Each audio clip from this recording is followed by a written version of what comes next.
할렐루야. 오늘도 여전한 방식으로 큐티인 큐티 주일 본문 말씀을 통해서 우리가 함께 은혜를 나누고 또 말씀을 묵상하도록 하겠습니다. 전도사 시절에 교육부장이시던 장로님이 돌아가신 적이 있습니다. 젊은 분이셨는데 갑작스럽게 돌아가셨습니다. 그래서 담임 목사님을 모시고 교회 주간 장례식에 참석해서 함께 예배를 드렸던 그런 기억이 있습니다. 그때 담임 목사님이 설교를 하시는데 장로님에 대해서 추억을 하시면서 이런 말씀을 하셨습니다. 장로님은 구원받아 천국에 가셨습니다. 저는 이 장로님이 구원받은 줄 믿습니다. 그리고는 더 설명하시기를 장로님은 늘 예배 시간이면 가장 앞자리에 앉아서 늘 말씀을 사모하며 들으셨습니다. 말씀을 열심히 들으시는 그 눈빛이 지금도 선합니다. 아마 다음 예배 시간이면 장로님의 그 눈빛이 그리워질 것 같습니다. 이 말씀에 유가족들이 큰 은혜를 받는 모습을 제가 보았습니다. 그런데 저는 그 말씀을 보면서 좀 마음이 이상했습니다. 솔직히 말하면 마음이 좀 불편했습니다. 왜냐하면 제가 처음 사역에 나가서 저를 정말 어렵게 했던 그런 장로님이셨기 때문에 그렇습니다. 제 시선으로 보기에는 돌아가신 장로님이 좀 가식적이었습니다. 목사님 그리고 권위가 있는 장로님들에게는 굉장히 선하신 분이었지만 저처럼 나이가 어린 전도사나 간사들에게는 굉장히 막 하시는 분이었습니다. 아무리 어리지만 전도사에게 반말을 하고 하대를 하고 손가락질을 하고 심지어는 정말 입에 담을 수 없는 그런 인격 모독적인 말을 하시던 분이었습니다. 그러니까 제 입장에서는 이분은 아주 간사하고 기회주의적이고 전혀 믿음이 없는 분처럼 보였기 때문에 그렇습니다. 정말 예배 시간에 말씀을 열심히 듣는다고 해서 믿음이 있는 것일까? 말씀을 듣는 것이 너무나도 중요하지만 말씀을 듣고 난 이후에 그 말씀을 지키며 살아가는 것이 진짜 믿음이 아닌가 하는 그런 생각을, 그런 고민을 하게 만든 분이셨습니다. 한 신학자가 말하기를 하나님이 주시는 세 가지 저주가 있다 그럽니다. 하나님이 주시는 저주는 질병도 아니고 실패도 아니고 배신도 아니라는 거예요. 하나님이 주시는 첫 번째 저주는 하나님이 믿어지지 않는 것이라 그럽니다. 아무리 믿어보려고 해도 믿어지지 않는 것, 그것이 저주라는 것이죠. 두 번째는 아무리 성경을 읽고 외워도 하나님의 음성이 들리지 않는 것이 저주다라고 말해요. 성경은 지식적인 책이 아닙니다. 하나님의 말씀을 듣고 성경을 읽고 설교를 듣는 중에 하나님의 음성이 들려서 내 영혼을 완전히 뒤집어 놓고 변화되는 그런 거듭나는 역사가 일어나게 하는 책이 성경이죠. 그런데 성경을 읽고도 하나님의 음성이 들리지 않는 것은 저주다. 세 번째는 감사하는 마음이 없는 것이 저주다 그럽니다. 감사하는 마음이 없는 것. 성도로 살아가면서 원망, 불평, 그것이 가득 마음에 있는 사람, 그 사람은 저주받은 사람이라는 거예요. 이 신학자가 말하는 세 가지 저주는 말씀을 듣고도 그 말씀대로 살지 않는 사람, 그 말씀을 지키며 살아가지 않는 사람, 그 사람이 저주받은 사람이라는 것이죠. 오늘 본문은 씨 뿌리는 비유입니다. 여러분 너무 잘 아시죠? 교회 학교에서도 너무 많이 들었던 그런 비유입니다. 씨 뿌리는 비유에 보면 두 가지 중요한 개념이 나옵니다. 첫 번째는 씨앗입니다. 또 하나는 땅이죠. 먼저 씨앗은 하나님의 말씀을 의미합니다. 하나님의 말씀. 그리고 이 땅은 그 씨앗이 뿌려지는 우리의 마음밭을 의미하죠. 하나님의 말씀이 우리의 땅 되는 그 마음에 떨어진다는 거예요. 그렇다면 이 하나님의 말씀이 정확히 무엇인가? 오늘 1절 말씀 보면 예수님께서 아주 명확하게 말씀해 주고 계세요. 누가복음 8장 1절 말씀 우리 함께 있습니다. 시작. 그 후에 예수께서 각 성과 마을에 두루 다니시며 하나님의 나라를 선포하시며 그 복음을 전하실세 12 제자가 함께 하였고. 아멘. 예수님께서 복음을 전하시는데 그 복음이 여러분 뭐라고 기록되어 있습니까? 하나님의 나라라고 기록되어 있어요. 예수님이 전하시는 복음은 다른 것이 아니라 하나님 나라예요. 예수님이 선포하고 계신 것은 하나님 나라 복음이에요. 천국과 지옥을 선포하고 계신 거예요. 그런데 오늘날 교회에서 천국과 지옥을 설교하면 어떤 반응이 있습니까? 왜 이렇게 극단적이냐고 말하죠. 왜 기분 나쁘게 그런 이야기만 하냐고 말하죠. 그러나 여러분, 예수님은 다른 이야기 하지 않으셨어요. 천국과 지옥, 하나님 나라에 대해서만 선포하셨어요. 어떻게 해야 천국에 가고 어떻게 해야 지옥에 가지 않는다. 회개해야 천국에 가고 회개하지 않으면 지옥에 간다. 이 말씀만 선포하셨어요. 다른 이야기는 말씀하지 않으셨어요. 여러분, 교회에 와서 우리가 들어야 되는 말씀이 바로 이것입니다. 구원받는 길, 천국 가는 길은 어떤 길인가? 지옥 가는 길은 어떤 길인가? 어떻게 해야 지옥에 가지 않는가? 이 말씀을 듣고 지옥 가는 길에서 벗어나서 이제는 구원받는 그 길을 걸어가야 하는, 그 길 따라 걷기 위하여 우리가 교회에 나오는 것이고 우리가 말씀을 듣는 것입니다. 여전히 잘 먹고 잘 살고 잘 되는 말씀에 목마른 분들이 있어요. 그런 설교를 찾아 듣는 분도 있습니다. 교회 다니면 고난이 사라지고 질병이 사라지고 직장에서 승진하고 자식이 잘 된다 등등의 기복주의를 좋아하고 여전히 그것이 믿음인 줄 아는 성도들도 있고 교회도 있습니다. 그런데 여러분, 우리가 살아보니 어떻습니까? 예수 믿으면 고난이 없습니까? 예수 믿으면 질병이 없습니까? 예수 믿어도 시련이 있고 어려움이 있고 질병이 있고 고난이 있고 심지어 죽음도 있어요. 그렇다면 둘 중에 하나죠. 둘 중에 하나예요. 그렇게 설교하는 목사가 잘못됐거나 예수님이 잘못됐거나. 여러분, 누가 잘못된 것입니까? 기복주의를 좋아하는 우리가 잘못된 것입니까?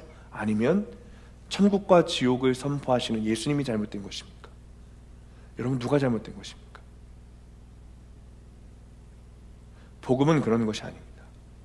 이 땅에서 잘 먹고 잘 살고 잘 되어도 천국 못 가면 아무 소용없는 거예요. 다 잘 돼도 지옥 가면 아무 소용없는 거예요.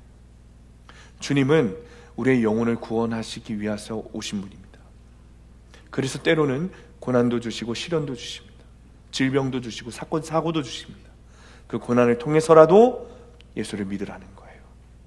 그러나 기복주의로 교회를 다니는 사람은 이 시련과 고난을 말씀으로 해석할 수 없어요. 절대 해석할 수 없어요. 반대로 구속사의 말씀의 가치관을 가지고 있는 사람은 그 고난과 질병과 그 사건 사고를 말씀으로 해석하게 돼요. 나를 회개하게 하시고 나를 더 주님께 가까이 가게 하시려는 주님의 기회, 회개의 기회, 이 구속사의 말씀으로 바라볼 수 있는 거예요. 오늘 본문에도 명확하게 기록하고 있어요.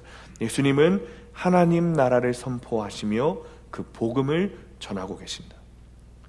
오늘도 여러분, 천국 가는 복음, 구원의 길을 가르치는 말씀을 잘 듣고 그 말씀에 반응하여 말씀대로 믿고 살고 드리는 여러분들 되시기를 축원합니다.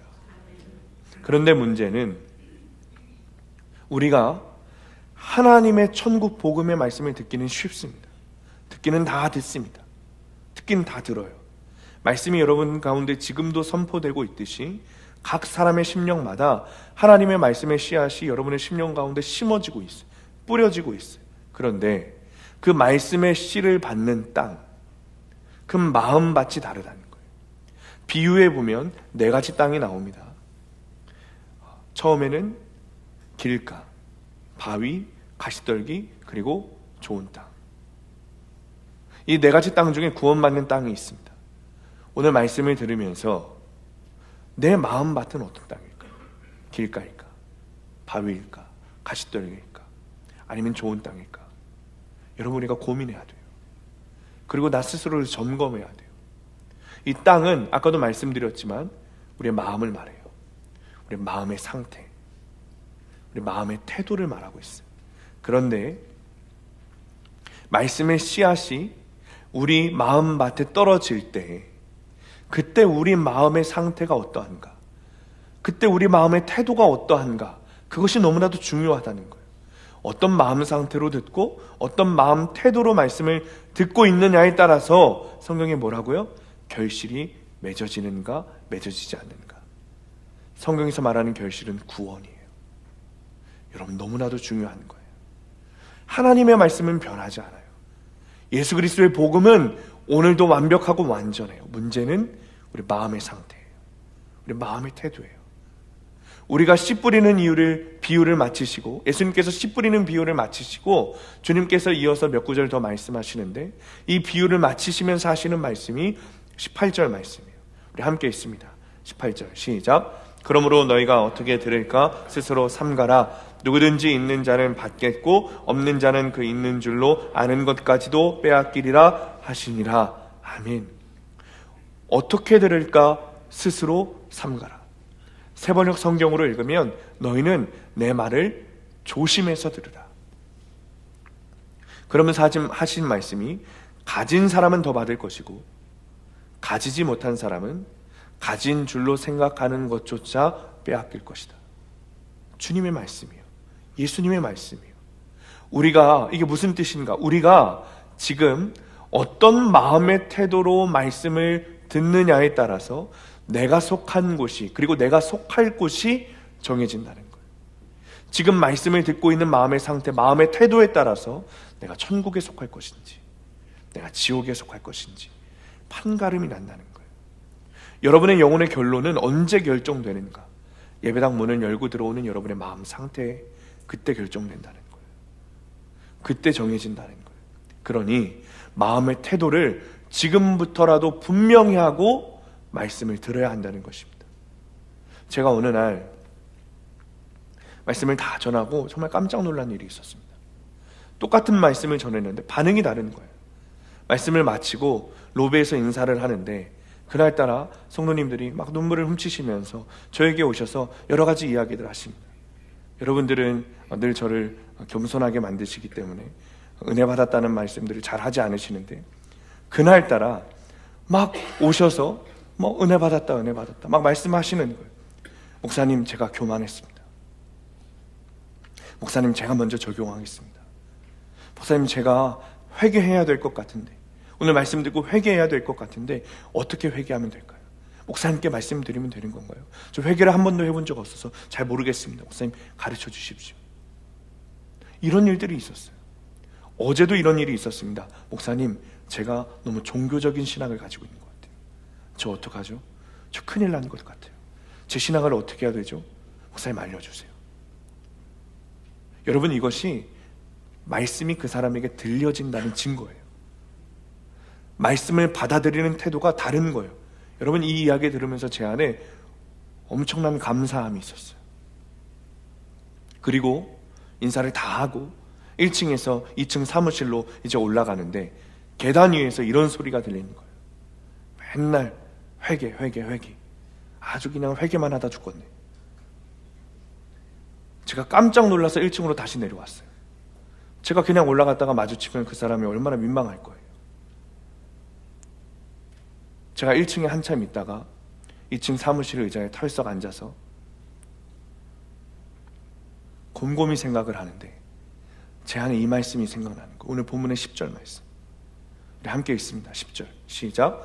이르시되 하나님 나라의 비밀을 아는 것이 너희에게는 허락되었으나 다른 사람에게는 비유로 하나니 이는 그들로 보아도 보지 못하고 들어도 깨닫지 못하게 하려 함이라.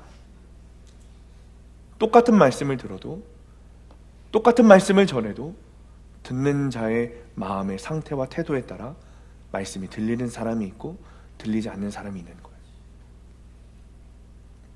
예수님은 오늘 말씀을 통해서 사람을 둘로 구분 지으십니다. 하나님의 말씀을 듣는 자와 하나님의 말씀을 듣지 않는 자. 여러분은 어느 편에 속해 계십니까? 하나님의 말씀을 듣는 자입니까? 아니면 듣지 않는 자입니까? 어느 편에 속해 계세요? 예수님은 비유를 통해서 먼저 하나님의 말씀을 듣지 않는 자들에 대해서 말씀하시죠. 12절에 우리 함께 읽습니다. 12절 시작. 길가에 있다는 것은 말씀을 들은 자니 이에 마귀가 가서 그들이 믿어 구원을 얻지 못하게 하려고 말씀을 그 마음에서 빼앗는 것이요. 아멘. 여러분, 씨가 길가에 뿌려지면 어떻게 되겠어요? 상상해 보십시오. 씨앗이 교회 앞에 있는 아스팔트에 쫙 뿌려지는 거예요. 어떻게 되겠어요? 차가 밟고 지나가거나 사람이 밟고 지나가거나 아니면 요즘에 뭐 비둘기, 까치 이런 것들이 와서 다 쪼아먹지 않겠습니까? 마귀에게 마음을 다 빼앗기는 거예요. 말씀의 씨앗을 마귀에게 다 빼앗겨 버리는 거예요. 마귀가 제일 싫어하는 게 무엇입니까? 구원이에요. 단 한 사람이라도 더 구원받지 못하게 하려고 하는 것이 마귀예요. 12절 보면 구원을 얻지 못하게 하려고 말씀을 빼앗는다 말하고 있어요. 마귀가. 구원의 가장 중요한 것이 말씀입니다. 왜요? 말씀을 통해 믿음이 생기기 때문에 그렇습니다. 말씀을 통해 믿음이 생기니까. 그렇기 때문에 마귀가 말씀을 사모하는 마음을 다 빼앗는 거예요. 다. 여러분, 여러분의 마음 가운데 말씀을 듣고 싶지 않은 마음, 말씀에 순종하고 싶지 않은 마음, 말씀이 무이익하다고 생각하는 마음이 있다면 누가 주는 마음인가? 그 마음이 누가 주는 마음인가? 여러분 알아야 돼요. 마귀가 주는 마음이에요. 그것이 지금 마귀가 주는 마음이라는 것을 알고 거기서 빨리 벗어나야 돼요. 여러분 모태신앙이 딱 그런 마음이에요. 열심히 예배드리고 열심히 교회 다니고 엄마 뱃속에서부터 열심히 그런데 그냥 그게 믿음인 줄 알고 살아요. 말씀 시간에 전혀 기대가 없어요. 소망이 없어요. 왔다 갔다만 열심히 하는 거예요. 왔다 갔다만. 늘 졸리고 말씀 듣는 것이 무익하다고 생각하고 잘 받아들여지지 않아요. 그러니 그냥 막 시간만 보내다가 시간 다 축내고 축도 끝나면 그냥 일어나서 집에 가는 거예요. 복음을 정확하게 듣고 그 말씀을 받아들이고자 하는 마음의 상태가 없는 거예요. 그런 태도가 없는 거예요. 그 마음을 누가 주는가? 마귀가 주는 거예요. 말씀을 듣고자 하는 마음을 마귀가 빼앗는 거예요. 제가 전도사 시절에 지방연합으로 한 3지방 정도가 모여서 연합으로 중고등부 수련회를 한 적이 있습니다. 3개 지방이 모였으니 목사님들이 막 기대를 했어요. 아이들이 많이 모이겠구나.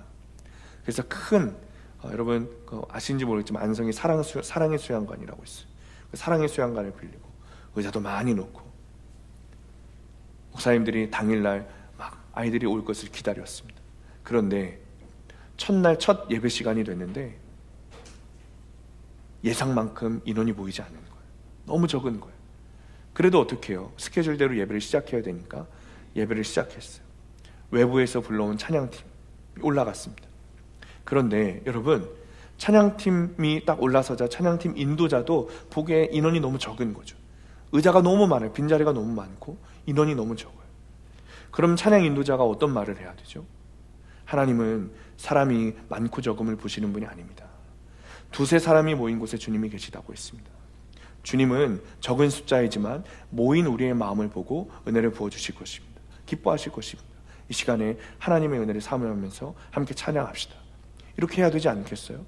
그런데 이 찬양 인도자의 마음에서 속마음이 그냥 입 밖으로 생각만 해야 되는데 입 밖으로 나와버린 거예요. 에게 이것밖에 안 했네. 깜짝 놀랐어요. 준비하고 있던 목사님들, 예배를 드리고자 앉아있던 중고등부 학생들, 그나마도 있던 마음을 마귀가 다 빼앗아가 버렸어요. 여러분, 마귀에게 마음을 빼앗기지 않도록 조심해야 돼요. 2번째로 마음밭이 바위 같은 사람은 말씀을 들었으나 뿌리를 내리지 못하고 고난이 생기면 금세 무너져요. 13절 함께 있습니다. 시작. 바위 위에 있다는 것은 말씀을 들을 때 기쁨으로 받으나 뿌리가 없어 잠깐 믿다가 시련을 당할 때 배반하는 자예요.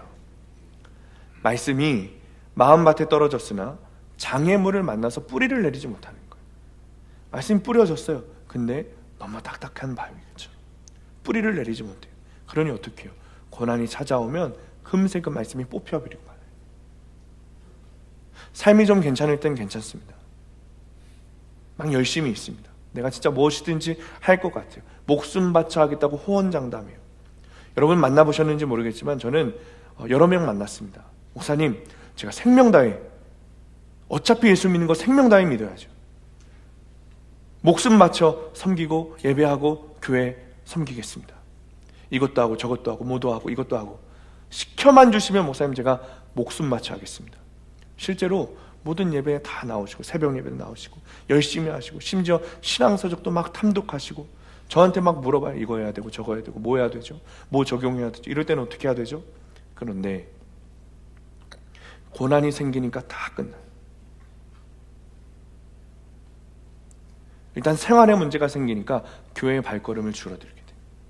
가정에 문제가 생기니까 말씀을 쏙쏙 받아들이던 분이 받아들이지 못해요. 물질에 문제가 생기니까 교회 일을 다 그만둬버려요. 이래야 되니까. 제일 큰 거, 자식이 문제가 생기니까 말씀이 안 들리더라고. 자기가 믿고 자기가 생각하고 자기가 맞다고 생각하는 말씀만 들려요. 문제가 심각해지는 거예요. 결국 무슨 문제인가? 들어둔 말씀을 선택하지 않고 진리의 말씀을 선택하지 않고 내가 듣고 싶은 말씀, 내가 원하는 말씀, 내 마음을 불편하지 않게 하는 그 말씀만 선택하는 거예요. 결국 여러분 그냥 모양으로 볼 때는 말씀을 선택하는 것 같지만 그것은 말씀을 선택하는 것이 아니에요. 하나님과 세상 중에 세상을 선택하는 거예요. 하나님과 가정, 생활, 물질, 자녀 중에 하나님이 아니라 다른 것을 선택하는 거예요. 고난만 그런 것은 아니더라고요. 고난은 고난대로 문제고 잘 되면 또 잘 되는 대로 문제더라고요. 14절 말씀 함께 있습니다. 시작. 가시떨기에 떨어졌다는 것은 말씀을 들은 자이나 지내는 중 이생의 염려와 재물과 향락의 기운이 막혀 온전히 결실하지 못하는 자요. 아멘. 주님께서 말씀하셨습니다. 사람은 두 주인을 섬길 수 없다. 하나님과 재물을 겸하여 섬길 수 없다. 사람이 일단 재물과 향락에 빠지면, 쾌락에 빠지면 그것들이 곧 우상이 되어서 하나님을 섬기는 모든 길을 다 차단하는 거예요. 다 막는 거예요. 한 청년이 예수님께 와서 물었습니다. 예수님, 영생을 어떻게 하면 얻을 수 있겠습니까? 예수님 말씀하셨어요. 하나님의 말씀을 지키면 된다. 계명을 지켜라.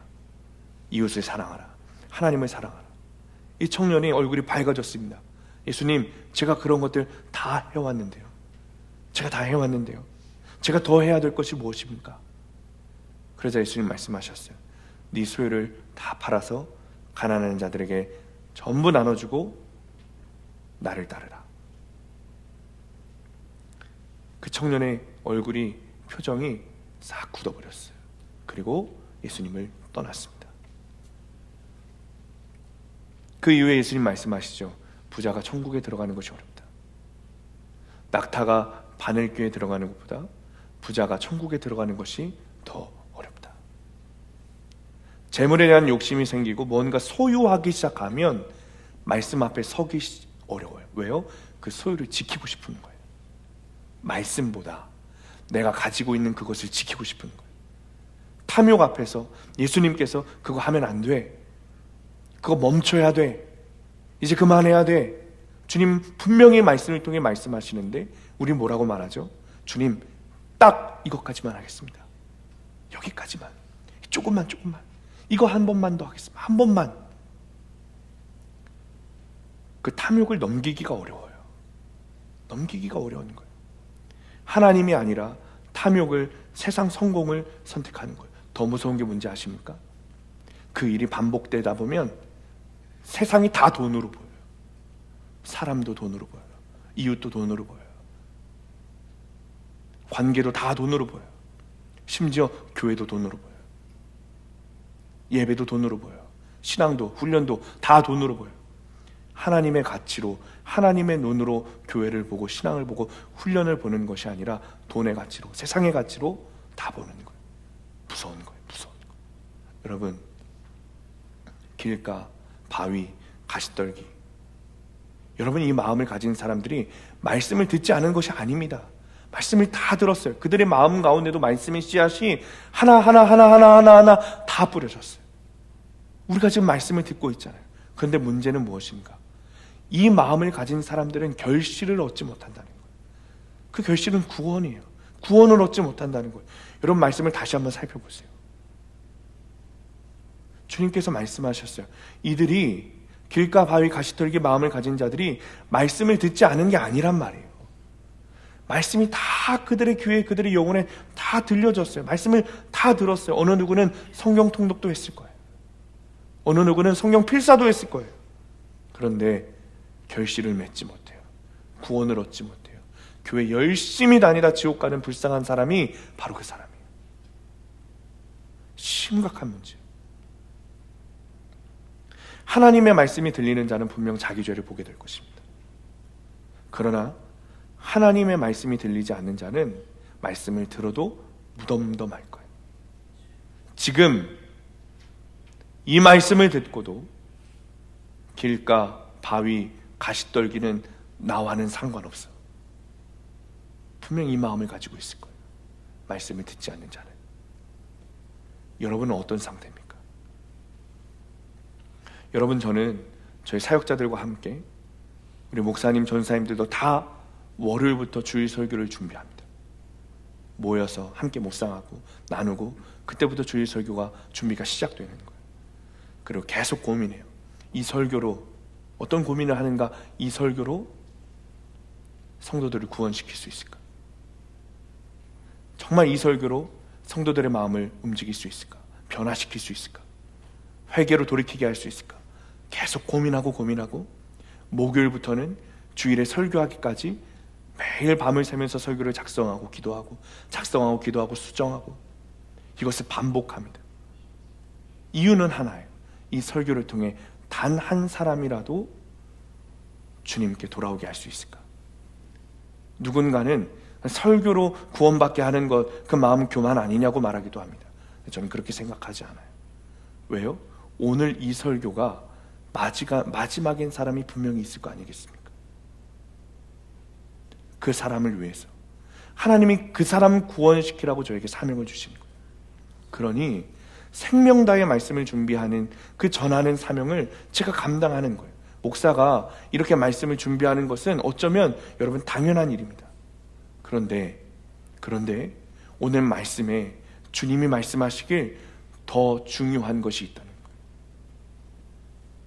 말씀을 듣는 그들의 마음의 상태, 말씀을 듣는 자들의 마음의 태도가 더 중요하다는 거예요. 여러분의 마음 상태는 어떠십니까? 하나님의 말씀을 듣는 자입니까? 하나님의 말씀을 듣지 않는 자입니까? 적용 질문입니다.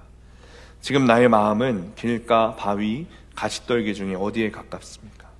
나는 오늘 말씀을 듣고 회개하는 마음이 듭니까? 아니면 여전히 무덤덤합니까?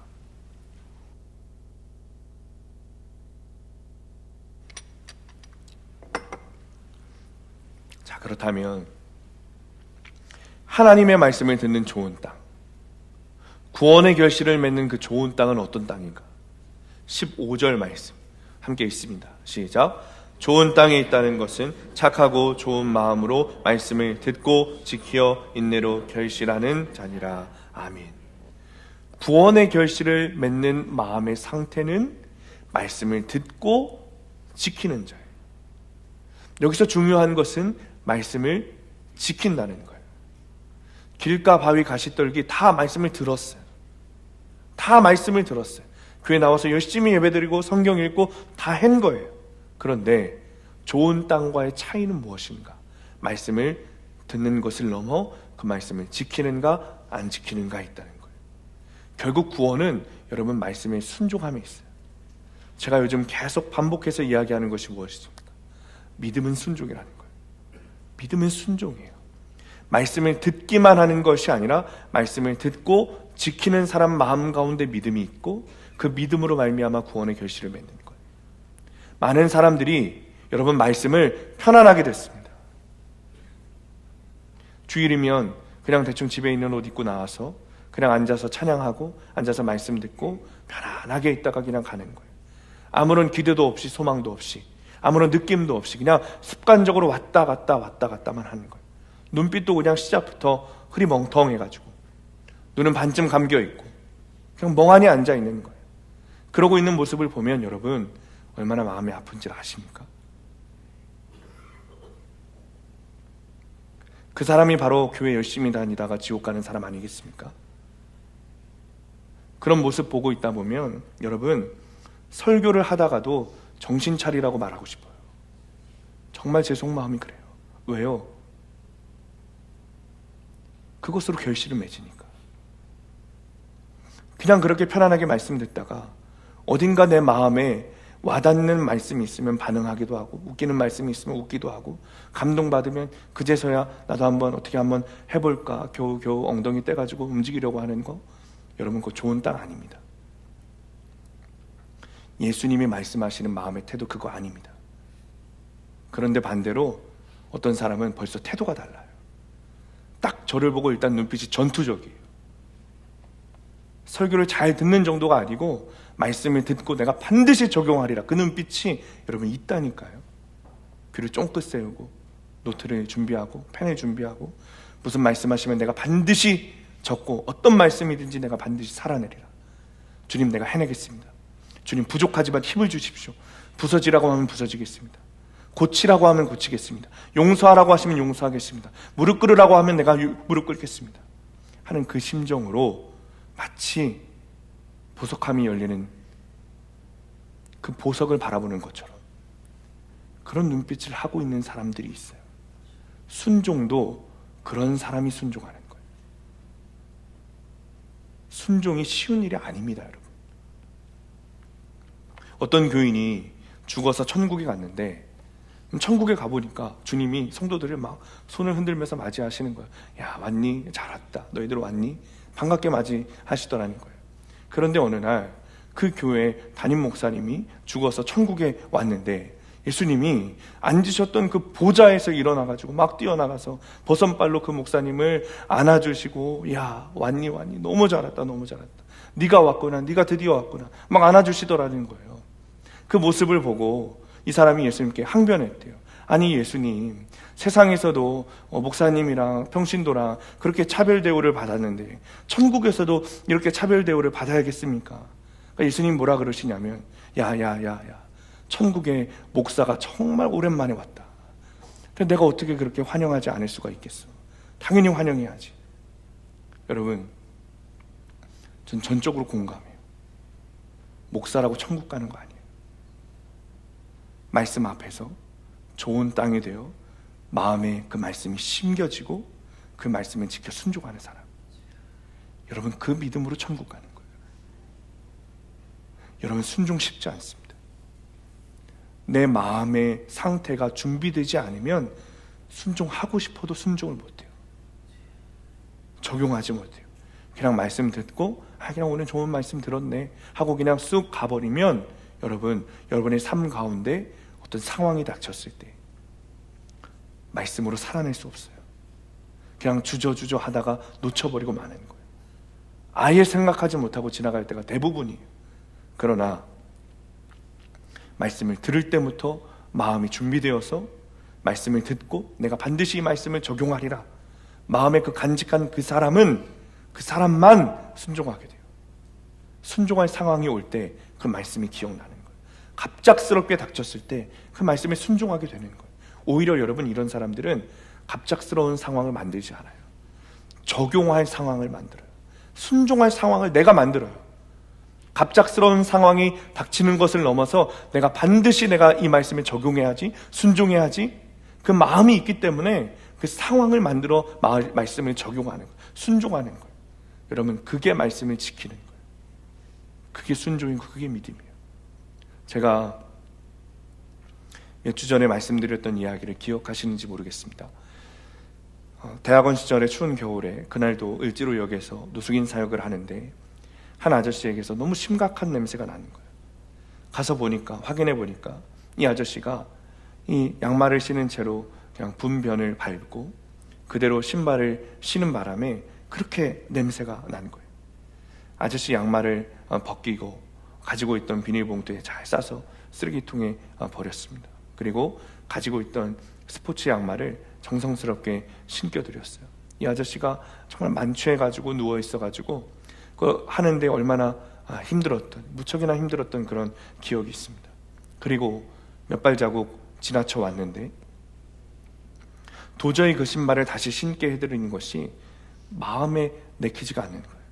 그래서 다시 가서 제가 신고 있던 운동화를 벗어서 신겨드리고 저는 친구가 가지고 있던 실내화를 신고 집으로 돌아왔습니다. 그때 제 마음이 얼마나 기뻤는지 몰라요. 그때 두 친구는 구두를 신고 있고 저만 운동화를 신고 있어서 제가 벗어드렸다, 이런 말씀을 드렸는데, 사실 저는 제 신발을 벗어드릴 기회만 찾고 있었어요. 이유가 있었습니다. 그 일이 있기 며칠 전에, 그날도 을지로역에서 노숙인을 돌봐드리고 먹을 것을 사드리고 그런 일을 하고 있는데, 한 노숙인 아저씨가 누가 봐도 두들겨 맞은 모습에 길바닥에 누워 계시는 거예요. 팔짱을 겨드랑이 끼고 오들오들 떨면서 그렇게 추운 모습으로 그냥 길바닥에 누워 계시는 거예요. 얼른 약국에 가서 상처를 치료할 약을 사서 다 깨끗하게 치료해드리고 따뜻한 컵라면 또 빵을 좀 사드리면서 사연을 여쭸어요. 그러니까 노숙인들끼리 자리 다툼이 좀 있었던 겁니다. 그러던 중에 두들겨 맞고 아파서 그렇게 누워 있었던 거예요, 길거리에. 옷은 어디에 두셨어요, 아저씨? 그 맞는 사람한테, 맞은 사람한테 다 빼앗겼대요. 그 이야기를 듣는데 제 옆에 있던 한 친구가 대뜸 자기가 입고 있던 그 패딩을 벗어서 그 아저씨를 입혀드리더라고요. 여러분, 제가 겉으로는 아무렇지 않은 척했는데 속으로는 깜짝 놀랐어요. 제가 입고 있던 패딩보다 훨씬 비싼 잠바였어요. 그런데 이 친구가 정말 망설임 없이 벗어서 아저씨에게 입혀드리고 상황이 종료된 후에 아무렇지 않게 그냥 집에 가는 거예요. 그날 새벽에 제 마음에 어떤 마음이 들었냐면, 나는 순종하지 못했다, 그 마음이 드는 거예요. 자꾸 회개하고 싶은 회개의 마음이 드는 거예요. 지극히 작은 자 하나에게 한 것이 나에게 한 것이라는 그 말씀에, 그 말씀을 내가 너무나도 잘 아는데, 그 말씀 때문에 노숙인 사역을 시작했는데 내가 그 말씀에 순종하지 못했구나, 그 말씀을 지키지 못했구나, 그 마음이 너무 크게 다가오면서 회개하게 되는 거예요. 그리고 또 다른 마음 하나가 제 마음 안에 불일 듯 막 올라오는데, 다음에는 내가 순종해야지, 다음에는 내가 벗어드려야지, 다음에는 내가 주님 기쁘시게 해드려야지, 그 기회가 오면 절대 놓치지 말아야지. 제가 그 마음을 품고 있었어요. 그리고 마침내 주님이 주님을 섬길 기회를 주시고 그렇게 신발을 내어드리는 순종을 제가 할 수 있었던 거예요. 어떤 분들은 그런 말씀도 하세요. 목사님, 제가 길가, 바위, 가시떨기에 앉아있는 사람인 것 같아요. 그래서 기회를 다 잃어버린 것 같아요. 주님도 저를 포기하신 것 같아요. 주님도 저를 버리신 것 같아요. 하나님 저를 외면하신 것 같아요. 여러분, 이러면서 울면서 저에게 상담하시는 분들이 꽤 많습니다. 이미 버려진 것 같고, 다 끝장난 것 같고, 기회를 놓친 것 같고, 내 마음을 드리고 싶어도 하나님 받지 않으시는 것 같은 그런 마음을 가지신 분들이 생각보다 많습니다. 그런데 주님이 이때 우리에게 이런 말씀하세요. 8절 말씀 우리 함께 읽습니다. 시작. 더러는 좋은 땅에 떨어짐에 따서 100배의 결실을 하였느니라. 이 말씀을 하시고 외치시되 들을 귀 있는 자는 들을지어다. 아멘. 들을 귀 있는 자는 들을지어다. 마치 이것이 듣는 자 듣지 않는 자 이미 결정되었고, 들을 수 있는 사람만 들을 수 있는 것처럼 들리기도 하지만 그렇지 않습니다. 주님께서 이 말씀을 어떻게 말씀하고 계시는가? 외치시되. 지금 주님은 무리들 앞에서 제자들에게 조용히 속삭이며 말씀하시는 것이 아니에요. 외치시되, 모든 사람이 다 들을 수 있도록 큰 목소리로 외치며 말씀하고 계세요. 말씀을 듣고 지켜 행하라. 여러분, 이 외치시대의 단어의 시제가 미완료형 시제예요. 무슨 뜻인가? 외치신 것을 멈추시지 않으셨다는 거예요. 지금도 주님은 우리를 향해 말씀을 외치시고 계시다는 거예요. 주님의 말씀은 지금도 살아계셔서 우리를 향해 외치고 계세요. 말씀을 듣고 지켜 순종하라. 그때 우리에게 구원이 주어질 것이다. 주님 말씀하세요. 이전에 한번 말씀드렸던 엄마를 용서한 신학생 이야기 여러분 기억나십니까? 아이가 5살 때 엄마가 바람나서 도망간 거예요. 그 사건으로 아빠는 술 주정뱅이가 됐고 전 재산을 다 잃고 이 두 아들과 5살배기밖에 안 되는 두 아들과 그리고 아빠가 다 노숙인 생활을 하는 거예요. 앵벌이를 해서 도둑질을 해서 벌어먹는 그 모습을 보시고 박보영 목사님이 이 두 아이를 거두셨어요. 집으로 데리고 오셔서 키우셨습니다. 두 형제가 모두 커서 감신대 신학생이 되었어요. 어느 날 평생 연락이 없던 엄마에게 편지가 왔습니다. 아무런 말 없이 기초생활수급자로 등록해야 되니 이 서류를 잘 작성해서 보내줘라. 그것을 보고 그 기막힌 그 편지를 보고 그 서류를 보고 가만히 서 있던 이 신학생 아들이 이런 말을 하더래요. 목사님, 저는 이제 예수 믿었으니까 엄마 용서해야죠. 모든 서류를 다 작성해서 가져다 드리겠습니다. 저 이제 하나님 만났잖아요. 저 이제 변해야죠. 그리고 정말 모든 서류를 다 깨끗하게 준비해서 엄마를 만나러 갔어요. 다시 만난 엄마는 중풍으로 다리를 절고 있었고 얼굴에는 이만한 큰 혹을 달고 있었어요. 그 모습을 보고 이 아들이 엄마를 꼭 끌어안고 엄마, 이제 제가 용서해요. 다 용서해요.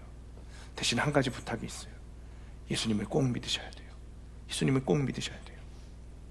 그리고는 엄마가 돌아가실 때까지 함께 여행을 가기도 하고 자주 만나면서 시간을 보내면서 예수님을 전했다는 그 신학생 이야기 여러분 기억하실 겁니다.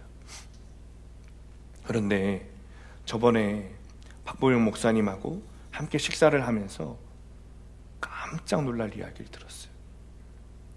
이 신학생이 전도사가 된 거예요. 전도사가 돼서 박보영 목사님이 심호하시던 교회에 사역을 하게 됐는데 옛날 그 버릇, 옛날 습관을 버리지 못하는 거예요. 앵벌이하고 도둑질하던 그 버릇을 버리지 못하고 사고를 치는 거예요. 그래서 교도소에 가게 됐대요. 지금은 출소를 했지만 여전히 연락이 되지 않는다. 만날 수도 볼 수도 없는 그런 상태라는 거예요. 너무 충격적이었어요. 너무 충격적이었어요. 그런데 제가 드리고 싶은 말씀은 지금부터입니다. 제가 드리고 싶은 말씀은 지금부터예요. 이 신학생이 교도소에 나온 후부터 박보영 목사님이 1년이 넘는 시간 동안 단 한 가지 설교를 하셨대요. 돌아온 탕자에 대해서만 설교하셨대요.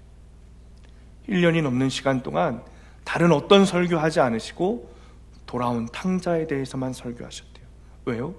언젠가는 분명히 이 아이가 돌아올 거라고 믿는 거예요.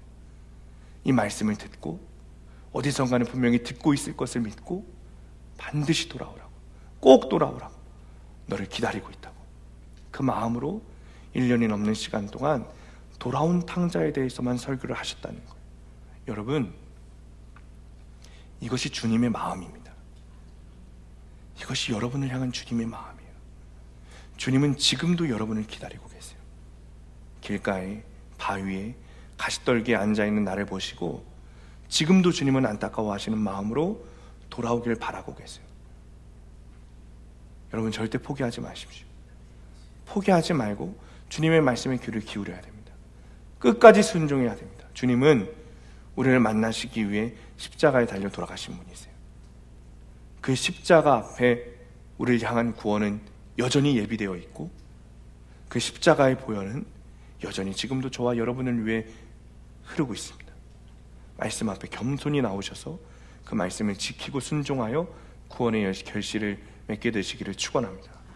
적용 질문입니다. 오늘 내가 머물러야 할 말씀의 자리는 어디입니까? 오늘 들은 말씀 가운데 지켜 순종해야 할 적용은 무엇입니까? 말씀을 마칩니다.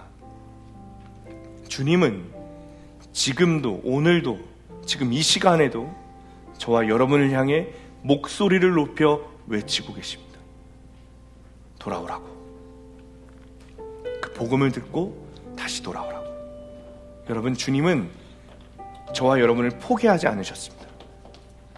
여러분도 주님을 포기하지 마십시오. 말씀 앞에 서시기 바랍니다. 말씀을 듣고도 마귀에게 다 빼앗기는 그런 마음밭이 아니라 말씀 앞에 운명을 걸고 말씀 앞에 생명을 걸고 들은 말씀을 지켜 순종하고 그 구원의 결실을 맺게 되는 저와 여러분들 되시기를 예수님의 이름으로 간절히 축원합니다. 모두 일어나셔서 이렇게 찬양하고 기도하겠습니다. 15절 말씀 붙들고 기도하겠습니다. 좋은 땅에 있다는 것은 착하고 좋은 마음으로 말씀을 듣고 지키어 인내로 결실하는 자니라. 주님, 길가 바위 가시떨기에 앉아 내 마음을 다 빼앗기고 주님의 말씀을 다 빼앗기고 살아왔던 우리의 신앙을 회개합니다. 주님, 지금도 나를 포기하지 않으시고 돌아오기를 기다리시는 주님의 마음 앞에 내 전심을 주님께 내어드리기 원합니다. 아멘. 주님의 말씀을 사모하게 하여 주옵소서. 아멘. 주님의 말씀에 운명을 걸게 하여 주옵소서. 아멘. 주님의 말씀에 생명을 걸게 하여 주옵소서. 아멘. 주님의 말씀을 지키고 순종하게 하여 주옵소서. 아멘. 하나님, 우리의 마음밭, 우리의 마음 상태, 우리의 내 마음의 태도를 다 주님 앞에 내어드리기를 원하오니 하나님, 이제는 내 마음을 마귀에 빼앗기지 않고 말씀을 듣고 지키어 구원의 결실을 맺게 하여 주옵소서. 아멘. 하나님, 주님 이름 부르시면서 함께 통성으로 기도하겠습니다. 주여, 그 말씀에 생명을 거는 자 한 사람 찾으시니 우리가 응답하여 주님의 약속을 마음 앞에 전심을 드리기를 원합니다. 내 말씀 앞에 내 운명을 걸기를 원합니다. 하나님, 말씀에 순종하게 하여 말씀 앞에 생명을 걸게 하여 하나님, 여전히 내 마음의 상태와 마음의 태도를 하나님 주님께 하나님 나라 구원의 결실을 맺게 되는 일어날 주의 교회여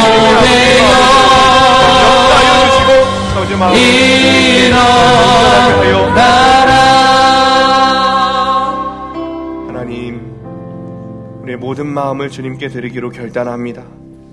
말씀 앞에 내 마음의 전심을 드립니다. 말씀 앞에 내 생명을 드립니다. 말씀 앞에 내 운명을 드립니다.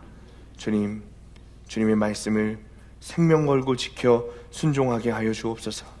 그래서 교회 열심히 다니고 지옥 가는 불쌍한 인생 아니라 믿음으로 구원의 결실을 맺게 되는 우리가 되게 하여 주옵소서. 이제는 우리를 말씀 앞에 세우시고 그 말씀을 전하는 제자로 부르신 우리 구주 예수 그리스도의 은혜와 그 아들을 세상에 보내심으로 환난 중에 우리를 구원하신 하나님의 사랑하심과 연약한 우리에게 용기를 붙돋아 증인으로서의 사명을 감당하게 하시는 성령님의 인도하심이 말씀을 향한 우리의 마음이 좋은 땅이 되어 삶에서, 가정에서, 직장에서 그리고 각자의 심령 가운데서 구원의 결실을 맺기로 소망하며 세상으로 나아가는 모든 성도들 머리머리 위에, 이들의 가정과 일터와 학업 위에, 그리고 사랑하는 수암교회 위에 영원토록 함께 하시기를 간절히 축원하옵나이다. 아멘.